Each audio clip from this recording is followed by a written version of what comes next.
టైంకి తినకపోవడం, టైం లేకపోవడంతో బయట దొరికే ఆయిల్ ఫుడ్ తినడం, ఎక్కువగా సిగరెట్ తాగడం, మద్యం సేవించడం, స్ట్రెస్ ఫీల్ అవడం వల్ల ఈ గ్యాస్ట్రిక్ సమస్య మొదలవుతుంది. దీనివల్ల కడుపులో పుళ్ళు, అజీర్ణం, గుండెల్లో మంట దీని లక్షణాలు. దాంతో వాచిన రక్తనాళాలు, మానసిక ఒత్తిడి, స్థూలకాయం వస్తాయి. అలసట, అశాంతి, నిర్లక్ష్యం చేస్తే కడుపులో పుళ్ళు, లివర్ ఇబ్బందులతో పాటు గుండెపోటుకి కూడా దారితీసే అవకాశం ఉండొచ్చు.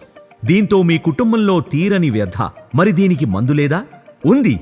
భారతదేశం ఆయుర్వేదానికి పుట్టినిల్లు. ఎన్నో వనమూలికల నిలయం. ఋషులు వేల ఏళ్లుగా అందించిన అద్భుతం. ప్రాచీన ఆయుర్వేద గ్రంథాలని పరిశోధించి శ్రమతో, శ్రద్ధతో తయారు చేసిన ఔషధం సంపూర్ణ ఆరోగ్య. ఇది గ్యాస్ట్రిక్ సమస్యని నివారించటంతో పాటు ఎన్నో అనారోగ్యాలకు కారణమైన స్థూలకాయ సమస్యను కూడా తగ్గించడానికి దోహదపడుతుంది. సంపూర్ణ ఆరోగ్య మీ తోడుంటే ఆరోగ్య చింతన ఉండదు. మరెందుకు ఆలస్యం? వెంటనే మీ ఫోన్ తీసి ఈ క్రింది నెంబర్లకు కాల్ చేసి సంపూర్ణ ఆరోగ్యాన్ని ఆర్డర్ చేయండి.